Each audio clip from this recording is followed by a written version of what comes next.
Assalamualaikum warahmatullahi wabarakatuh. Sebelumnya izin memperkenalkan diri. Perkenalkan, nama saya Lutfi Ryan dari Universitas Muhammadiyah, Prodi Bimbingan dan Studi Bandung Tiga. Sebelumnya, mohon maaf telah mengganggu waktunya sebentar. Di sini saya diperkenalkan untuk memenuhi tugas mata kuliah pedagogik untuk melatih seorang guru sekolah dan menanyakan perihal pandangan pendidikan di masa kini. Sebelum ke pertanyaan, silakan Bapak memperkenalkan. Bismillahirrahmanirrahim. Nama saya Muhammad Sofwan. Saya sebagai guru pendidikan agama Islam dan Terima kasih Bapak. Mari kita mulai saja dengan pertanyaan pertama. Bagaimana pandangan Bapak tentang pendidikan di masa kini, terutama dengan adanya teknologi yang semakin berkembang? terkait pendidikan di masa kini dikaitkan dengan teknologi yang berkembang. Sebenarnya teknologi itu menjadi plus minus peserta didik. Teknologi bisa menjadi plus ketika dimanfaatkan dengan baik, dan juga bisa menjadi minus untuk para peserta didik ketika tidak bisa dimanfaatkan dengan baik. Ketika dalam proses belajar mengajar, contohnya ketika dalam proses belajar mengajar, banyak sekali siswa kadang ya di sini dan juga di luar sana malah menjadi tidak kondusif karena kadang sering buka handphone dan lain-lain gitu. Terus plusnya adalah siswa itu bisa mencari semua ilmu itu banyak sekali di dunia internet juga kan, dunia maya. Selanjutnya, apakah Bapak melihat perubahan ini memengaruhi cara mengajar Bapak? Bagaimana metode pengajaran Bapak beradaptasi dengan perkembangan teknologi? Teknologi itu sangat merubah guru secara fundamental, sangat merubah sekali sistem metode mengajar guru secara fundamental. Yang awalnya dulu guru hanya menggunakan misalkan metode ceramah, sekarang guru dituntut untuk bisa mengembangkan sebuah metode dengan menggunakan media pembelajaran yang beragam.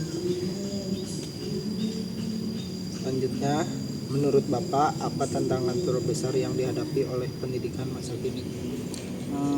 Tantangan terbesarnya sebenarnya di bidang teknologi juga.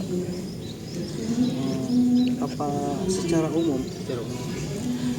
umum kalau di bidang teknologi ya, teknologi tidak merata, jaringan internet tidak merata ke setiap sekolah, apalagi yang di pelosok-pelosok gitu kan.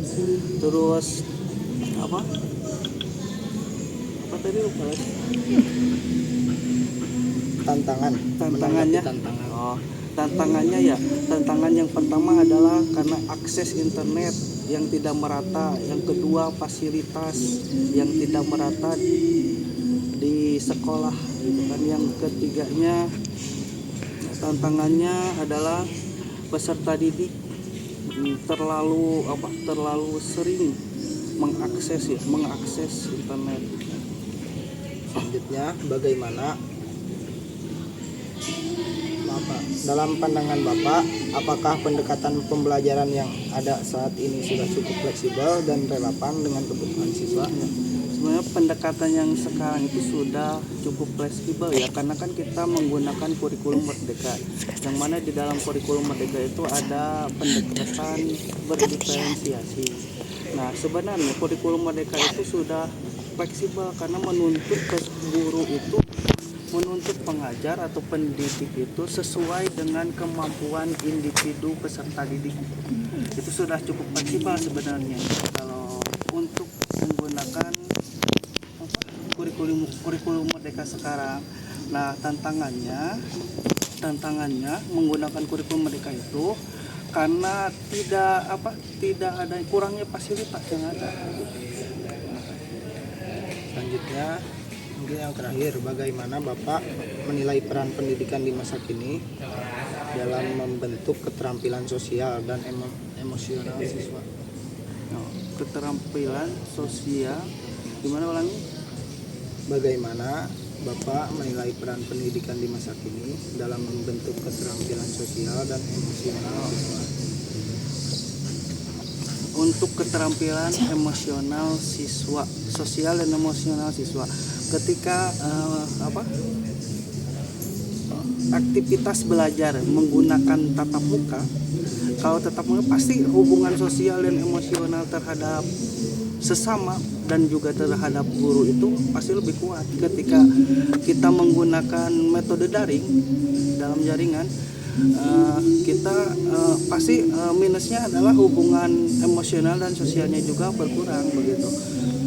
Karena apa? Karena kebanyakan kita menggunakan pendekatan humanistik kepada siswa. Apa harapan Bapak untuk masa depan pendidikan di Indonesia?